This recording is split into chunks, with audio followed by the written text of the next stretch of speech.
jàkkaarloo ak les étudiants. balaa may waxu affaire force de l'ordre. oui ak crise actuelle bi dama lay fàttali tuuti ci taarix bi ñu créé université Cheikh Anta Diop ña fa nekkoon di grève ñépp seen revendication ay revendication politique la woon. pour l'indépendance du Sénégal. pour l'indépendance des peuples africains pour la décolonisation. di doon xeex ay courant politique ñoo nekkoon université ba mai 68.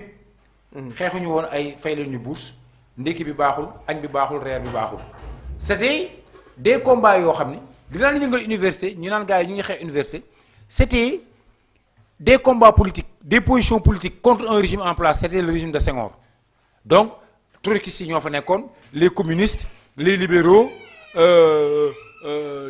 ñoo fa nekkoon la gauche ñoom ñoo fa nekkoon donc c'était des combats politiques saa yu yëngatoo c'était des combats politiques grève fii wax fii ainsi de suite affirmer les courants politiques ñu jógee ci affaire u xeexu rivalité politique yooyu ba ñëw ci temps wu Abdou Diouf nag ñuy commencé wax nag ay affaire bourse étudiants yi ñu ngi grève yaa ngi rappelé su Abdou Diouf ba police duggee université tëmbal xale yi ñaata nit ca deewoon ñaata étudiants fa deewoon Abdou Diouf jóge fi passe bal bi Abdoulaye Wade Abdoulaye Wade ñoo am Balla Gaye defe naa Macky Sall ñoo am Fallou Sène Sonko yàlla bu mu am kenn. amiin loolu la ñuy ñaan waaw oui. Maintenant il faut que nag Abdourahmane ñu jël affaire bi analyser ko avec moins de passion. université suñu ay doomam fa nekk suñu ay jarbaat fa nekk. yàlla def na. suñu université yi ni mu bindoo ak suñu école yi ni ñu bindoo ku am bac dem université te ku dem université ñu jox la bourse. loolu moo mënatul wëy. maanaam option wu am bac rek dem université tant que ñu ngi bàyyi am bac dem université am bourse problème yi day am. réforme système éducatif la laaj. commencé ko ci école primaire école moyen secondaire ba ci centre ba nga am bac ñu tasal ci école de formation et ainsi de suite parce que il faut que dès que xale bi nekk entre troisième am BFEM entre seconde ak terminale au moins. xale bi xam ne boo amee bac fii la jëm mais ku am bac dem université déposer sa ay papiers tu as droit à une bourse benn téeméeri étudiants yoo jël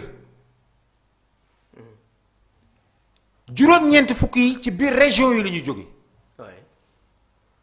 kon léegi il faut que ñu xalaat que étudiants yi jóge ci région yi ba ñëw ci Dakar ñu fixé leen ci région yi man tabax ay daara yu kaw ci région yi ba nga xam ni ku am bac nekk Saint-Louis université Saint-Louis nga jëm ku am bac nekk Kaolack université Kaolack nga jëm ku am bac Abdoulaye Wade commencé woon na ko ba léegi ñu ngi tabax université yi mais defe naa ne programme boobu àggagul bien que ci Macky Sall dafa xawoon tagga témbe mais je pense ak régime bi ils ont compris que région bu nekk war na am université bu ñu defee région bu nekk université fii université technique fii université agricole fii université scientifique fii université technologique fii université selon potentialité suñu élèves ak formation yi dana sotti rax ci dolli li tax ma ne réforme yi boo jëlee aussi tamit téeméeri étudiants yu am bac 90% ay littéraire lañu littéraire mooy ñoom lu ñu bind mooy bind lire ak wax. mënuñu defar bouton mënuñu defar puso mënuñu defar machine bu yàqu mënuñu defar robinet bu yàqu mënuñu defar courant. xamu ci affaire docteur dara xamu ci affaire technologie dara kon loolu dafa néew. d'accord kon nag réforme système littéraire.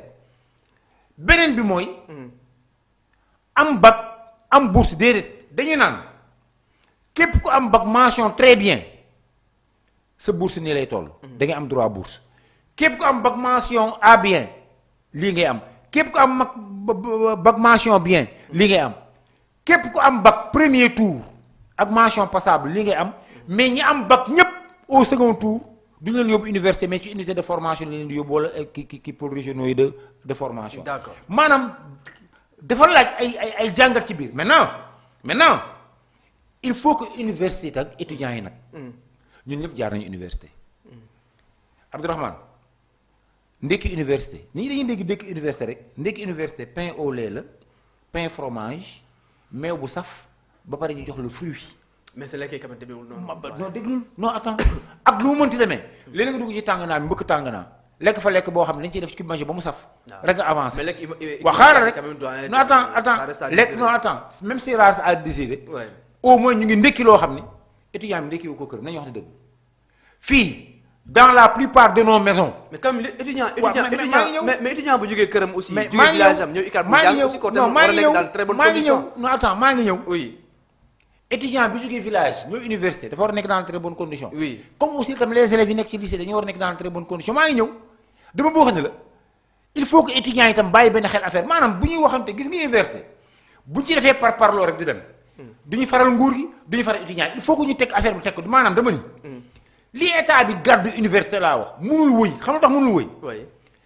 étudiant bi mu ngi ndekkee université loo xam du ko ndekkee këram fii ñu bari bu ñu xëyee café Touba la ñu naan wala sexu du ñu naan meew am na ñoo xam ne kañ nañu gëj a lekk fruit bi nga ñëw añ bu ñu la tobbalee ceebu yàpp université ndawal bañ lay tegal boo duggoon restaurant ñaata ngay fay. mais quand même yàgg nga maa ngi ñëw dama jaar université damay wax. waaw xam naa jaar nga université mais quand même dégg nga étudiant di kaas seen lekk yi lu ñu fay lekkee et tout du am xaalis sax duñu fa lekk dañu dem jënd ji lekk feneen. attends doucement allez-y. il faut faire très attention chaque jour boo demee université restaurant yi ñu ngi fonctionner étudiants yi ñu ngi lekk yenn yi no attends rek daf ci am nag yenn comportement yoo xam ne il faut bannir il faut dire la vérité aux étudiants parce que restaurant bi nga xam ne mu ngi nekk université est-ce que xam nga ni ñeme nga dugg restaurant lekk te doo fay mayga bi nekk ci bopp koñ bi boo duggee mbëkk mayga mu defaral la seen affaire yooyu nga lekk ba pare boo génnee fayoo mu poñe la yóbbu la police ku bàyyi ma mu continuer may ñëw rek maanaam petit déjeuner étudiant yi daañu la jox camp daañu la jox fromage daañu la jox beurre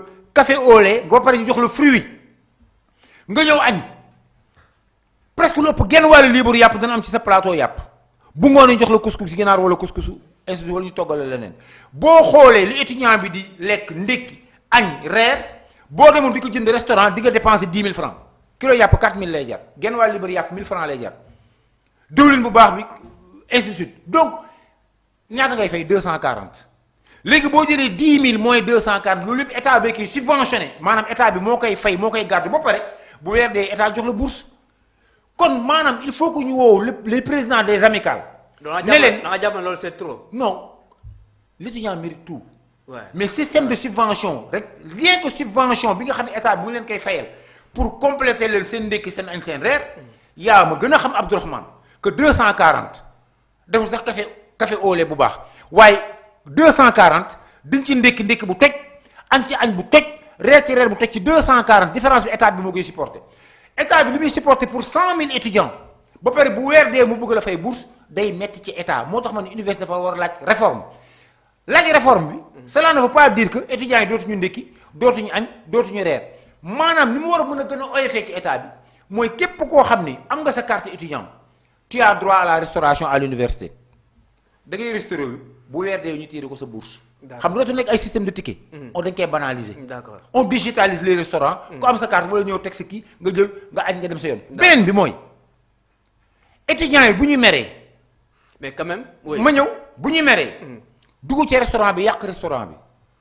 boo ëllëgee bu ñu bëggee añ fan la ñuy añee d'accord mën nga xeex mën nga contre mën nga ñaxtu sa ay droit mais outil bi nga xam ne mooy outil bi nga xam ne moom la si ay morom yépp di lekkee di suturaal bu ko yàq. waaw yàq moom kenn du ko maintenant kenn du ko rafetlu.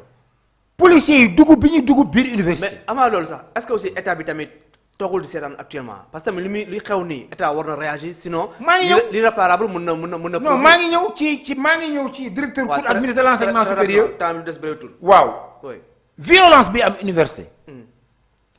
takk der yi. ñoo warul dugg université. waaw là je suis d'accord.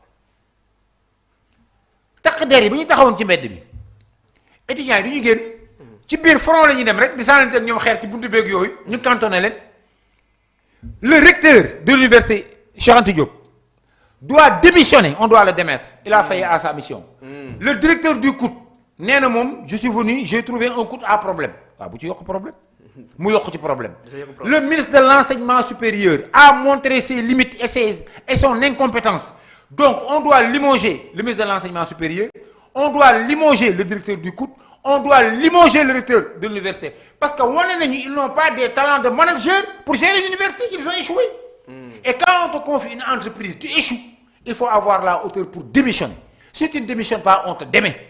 C'est ça la réalité.